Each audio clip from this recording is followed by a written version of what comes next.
Hello दोस्तों, आज की इस वीडियो में हम नाइटमेयर सिनेमा नाम की इस मूवी को एक्सप्लेन करने वाले हैं। एक्सप्लेनेशन काफी मजेदार होने वाला है क्योंकि ये एक हॉरर मूवी है जो एक एंथोलॉजी मूवी भी है। अब जिन्हें एंथोलॉजी मूवी के बारे में नहीं पता है उन्हें मैं बता दूं कि ये ऐसी मूवी होती है जिसमें एक से ज्यादा कहानियां होती है और ऐसी मूवी हमारे इंडिया में भी बन चुकी है, जैसे डरना मना है, डरना जरूरी है। तो दोस्तों बिना किसी बात की देरी किए एक्सप्लेनेशन शुरू करते हैं। इस मूवी के पहली स्टोरी पर हमें ये बताया जाता है कि नाइटमेयर सिनेमा नाम के एक सिनेमा हॉल में समांथा नाम की एक लड़की फिल्म देखने के लिए आती है। उस हॉल में उसके अलावा और कोई भी नहीं होता है और अचानक से कोई अनजान शक्ति उसको उस हॉल में एक चेयर पर बिठा देती है। फिर थिएटर में फिल्म अपने आप शुरू हो जाती है और उस फिल्म में समांथा खुद ही दिखाई जाती है, जहाँ पर वो खून से लथपथ हो रखी एक सीरियल किलर वॉल्टर से भाग रही थी। तभी उसे जॉनसन मिलता है और वो जॉनसन को उस सीरियल किलर के बारे में बताती है। अब रात को वो दोनों जंगल से निकलकर रोड पर आ जाते हैं। फिर वहाँ उन्हें एक पुलिस की कार दिखाई देती है। वहाँ वो पुलिसमैन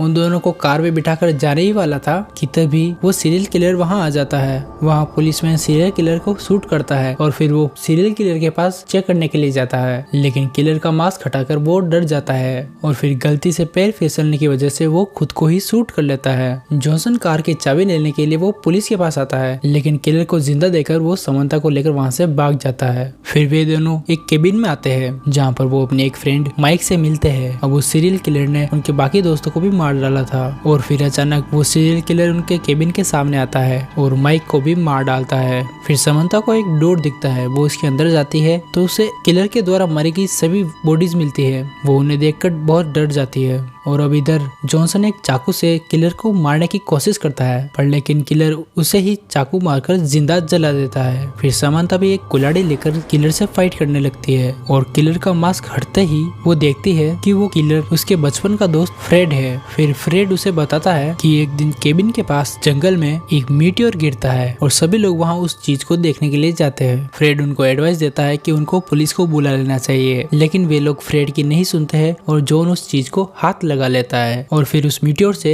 हजारों स्पाइडर्स निकलने लगते हैं जो कि उनके शरीर में घुसकर उनके ब्रेन को कंट्रोल करते हैं। फ्रेड का मुंह उस वक्त कवर था, इसलिए वो स्पाइडर्स फ्रेड के मुंह में नहीं घुस पाते, तो इसीलिए वो स्पाइडर के कंट्रोल में रहने वाले हर एक इंसान को मार रहा था, क्योंकि वो स्पाइडर्स एलियन थे और वो एलियन इंसानों को खत्म करने के लिए आए थे। फिर ये सब जानकर समांथा भी खुद मरना चाहती थी और फिर फ्रेड भी उसे वहीं पर मार डालता है। अब फ्रेड फिर से आगे निकल जाता है एलियन स्पाइडर्स को खत्म करने के लिए, लेकिन फिर अगले दिन हमें फ्रेड के बिहेवियर से पता चलता है कि फ्रेड भी एलियन स्पाइडर के काबू में है। और पहली स्टोरी यहीं खत्म होती है और दूसरी स्टोरी यहाँ से स्टार्ट होती है। और अब इस स्टोरी के शुरुआत में सिनेमा हॉल में डेविड और उसकी गर्लफ्रेंड एना आते हैं। वो दोनों एक दूसरे से बहुत प्यार करते। फिर उसी समय सिनेमा में फिल्म शुरू होती है जहाँ एना अपने आप को देखती है। एना बाथरूम में खड़ी होकर खुद के ही फेस को देख रही थी। वो अपने स्कार को लेकर बहुत ज्यादा अनकंफर्टेबल रहती थी। फिर वो डेविड के पास आती है। वो दोनों जल्द ही शादी करने वाले थे। डेविड ने एना के लिए प्लास्टिक सर्जरी की एक अपॉइंटमेंट ले रखी होती है ताकि एना को बिना स्कार वाला खूबसूरत चेहरा मिल सके। अब एना भी इस प्लास्टिक सर्जरी के लिए मान जाती है। अब अगले दिन डॉक्टर कहता है कि वो स्कार्फ को हटाकर एना का फेस में कुछ चेंज करेगा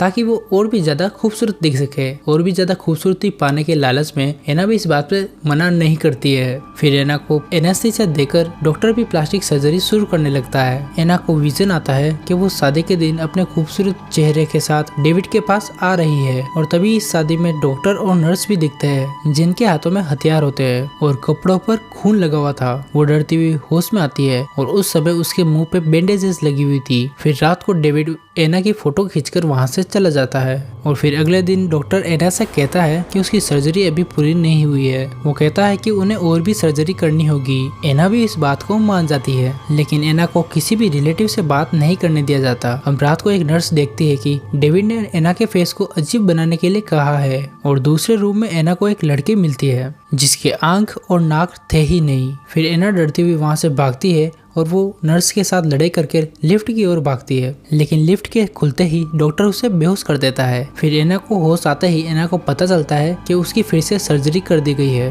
और डेविड उसके पास ही था। अब वो अपनी बैंडेज खोलकर अपना फेस आईने में देखती है और यहाँ उसका पूरा फेस बिगाड़ दिया गया था। तभी वहाँ डेविड की माँ आती है और उसका भी पूरा फेस प्लास्टिक सर्जरी से अजीब बना दिया गया था। डेविड और उसकी माँ के मुताबिक एना बहुत खूबसूरत लग रही थी और रियल लाइफ में एना अपने नाइटमेयर को फिल्म में देखकर बहुत ही ज्यादा डर गई थी। डेविड भी उसके पास नहीं था। डेविड को ढूंढते हुए जब उसे फिल्म चलाने वाला प्रोजेक्टर दिखता है कि तभी वहाँ एना चिल्लाती है और सेकंड स्टोरी भी यहीं पर खत्म हो जाती है। मूवी में तीसरी स्टोरी शुरू होती है। यहाँ फिल्म देखने के लिए फादर बेनाडिक्ट आते हैं। फिर यहाँ स्टोरी शुरू होती है और हमें एक स्कूल में छत के ऊपर एक लड़का दिखाया जाता है। फादर उसे नीचे आने के लिए कहता है पर वो लड़का ऊपर खड़ा होके पागलों की तरह हंस रहा था। सिस्टर प्रतिष्ठा उस लड़के के पास आती है लेकिन वो उसकी मदद नहीं कर पाती है और वो वहीं से नीचे गिर जाता है। फिर सैंडी नाम की एक औरत अपनी बेटी डेनी को संभालती है और वहाँ के सभी बच्चे उस बच्चे की मौत से डर गए थे। रात को जब सैंडी काम कर रही थी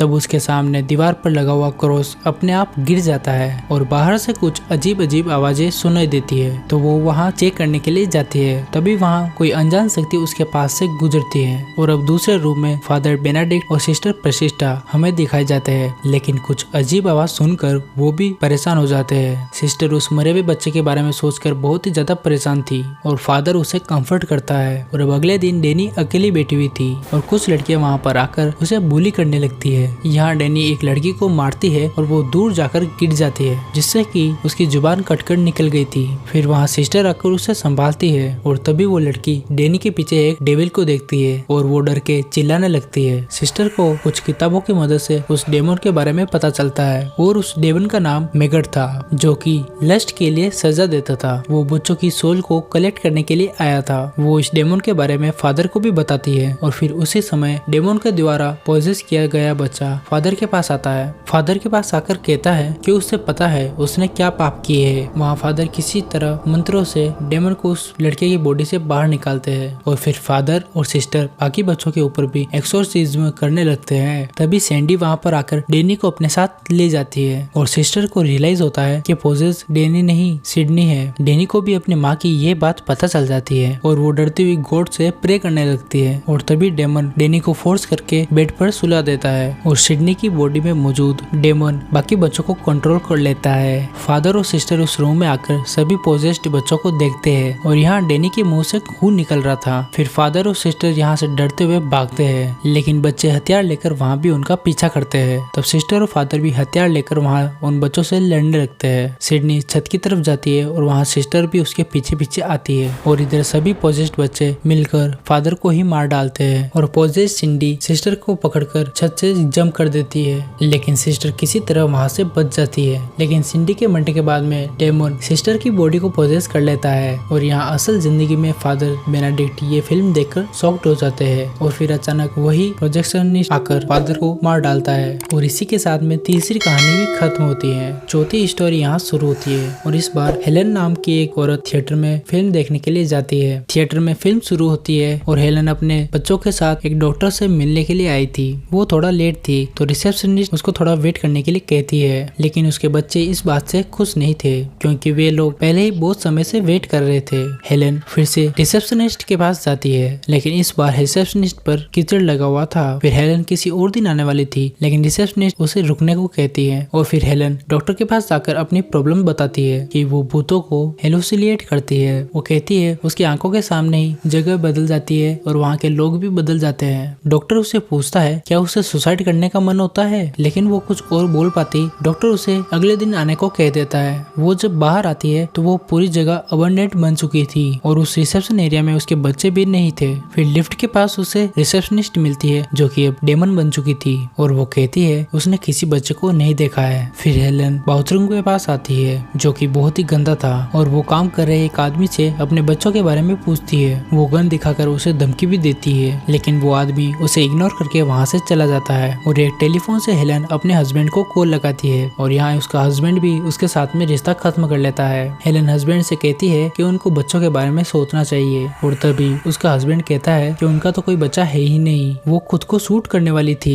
लेकिन किसी की आवाज से वो रुक जाती है। वो देखती है कि उसके बच्चे डॉक्टर से बातें कर रहे हैं लेकिन हेलन उन्हें अभी भी अपना बच्चा ही मान रही थी। यहाँ डॉक्टर कहता है कि हेलन सुसाइड करके ही यहाँ से आजाद हो सकती है और वो अब कभी भी ठीक नहीं हो सकती है। वो अंदर आकर देखती है तो डॉक्टर और बच्चे दोनों ही डेमन में बदल चुके थे। वो डॉक्टर को शूट करके बच्चों को घर लेकर चली जाती है। अब असल जिंदगी में भी हेलन के पास एक गन थी और तभी हम सिनेमा हॉल में गन शॉट को सुन पाते हैं और इसी के साथ में मूवी की 4th स्टोरी भी खत्म होती है। फिर मूवी में 5th स्टोरी शुरू होती है और इस बार सिनेमा हॉल में रायली नाम का एक बच्चा फिल्म देखने के लिए आता है। फिल्म शुरू होती है और वो दिखाते हैं कि रायली पियानो बजा रहा था और उसके पेरेंट्स उसे फंक्शन से लेने आए थे। फिर अचानक से जेनकिन नाम का एक आदमी उनके कार में घुसकर रायली को गन पॉइंट पे ले लेता है और सभी कार से बाहर आते हैं और जेनकिन रायली के पेरेंट्स को मार डालता है। रायली भी भागने की कोशिश करता है लेकिन जेनकिन उसे पीछे से शूट कर देता है। फिर डॉक्टर भी किसी तरह रायली को बचा लेते हैं लेकिन होश में आने के बाद में वो अपनी माँ को देखता है और अगले दिन वो डॉक्टर से अपने पेरेंट्स के बारे में पूछता है। डॉक्टर उसकी बातों को इग्नोर करके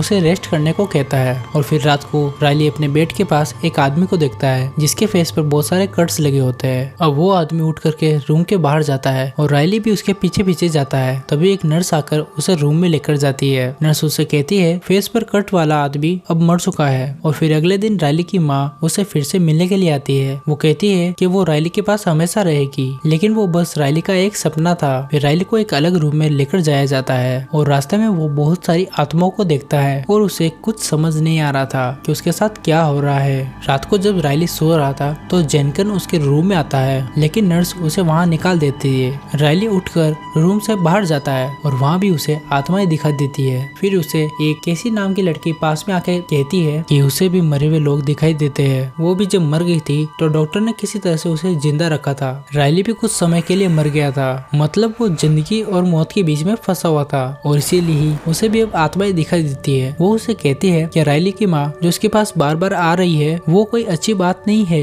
अगली सुबह फिर से रायली की माँ उसके पास आती है और रायली अपनी माँ को समझाता है कि वो मर चुकी है और उसकी माँ उसे सो जाने को कहती है ताकि वो सब एक साथ रह पाए। तभी केसी आकर रायली को समझाती है कि अगर उसकी माँ उसे कहीं ले जाना चाहे तो वो उसके साथ नहीं जाए। फिर कुछ समय बाद रायली की माँ केसी को मार डालती है। फिर शाम को जैक्सन रायली पर अटैक करता है। रायली को चोट भी लगती है लेकिन वो अपनी जान बचाकर एक जगह पर छुप जाता है। जैक्सन उसे फिर से ढूंढकर उसका गला दबाने लगता है। रायली फिर से अपनी माँ को देखता है कि जो कि उसे गिव अप करके मरने को कहती है ताकि वे सब मौत के बाद एक साथ रह पाए। रायली केसी की आत्मा को भी देखता है जो अपनी जिंदगी के लिए लड़ने को कहती है। रायली अपनी जान को बचाने के लिए जैक्सन को मार डालता है और फिर कुछ समय बाद वो केसी और उसके पेरेंट्स की आत्माओं को देखता है। वहाँ पर जैक्सन की आत्मा भी थी जो कि उसे स्वीटन कहता है और फिर रायली को अपने से पहले आए फिल्म देखने वाले लोगों की आत्माएं दिखाई देती है। फिर वहाँ प्रोजेक्शनिस्ट उसे कहता है कि वो सभी लोग मर चुके हैं। वो उसे कहता है कि वो भी यहाँ से अब नहीं जा पाएगा। रायली सिनेमा हॉल से भागता है लेकिन वो बाहर जाके देखता है कि वहाँ लिखा होता है कि रायली मर चुका है और फिर वो रायली का एक टेप पर नाम लगाकर उस रूम का डोर बंद कर देता है। हम वहाँ पर देखते हैं कि और भी सारी टेप थी।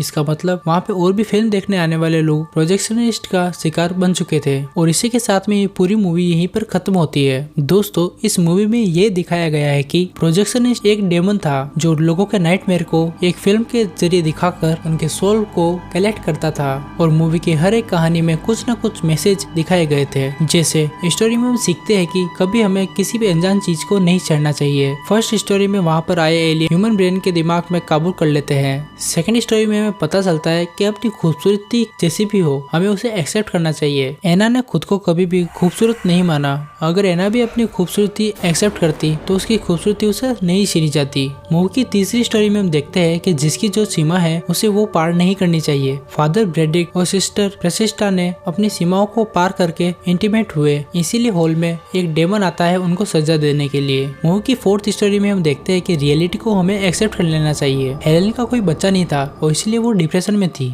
वो हमेशा ये इमेजिन करती थी कि उसके 2 बेटे थे। वो इस बात को मानना ही नहीं चाहती थी कि वो अकेली है और वो हमेशा से अंधेरे में ही रहना चाहती थी। इसीलिए फोर्थ पार्ट पूरा ब्लैक एंड व्हाइट था। और इस स्टोरी में हम हेलेन के दिमाग की स्थिति को देखते हैं। मूवी की फिफ्थ स्टोरी में हम देखते हैं कि हमेशा हमें हमारी लड़ाई के लिए लड़ना चाहिए। हमारी लाइफ हमारे हाथों में होती है और खुद की लाइफ की इम्पोर्टेंस कोई दूसरा नहीं समझ सकता है। तो दोस्तों एक्सप्लेनेशन यहाँ खत्म होता है। उम्मीद करता हूँ आपको वीडियो अच्छा लगा होगा। अगर वीडियो पसंद आया हो तो लाइक और हमारे चैनल को सब्सक्राइब जरूर कर लीजिएगा। मिलते हैं अगले वीडियो में। जय हिंद।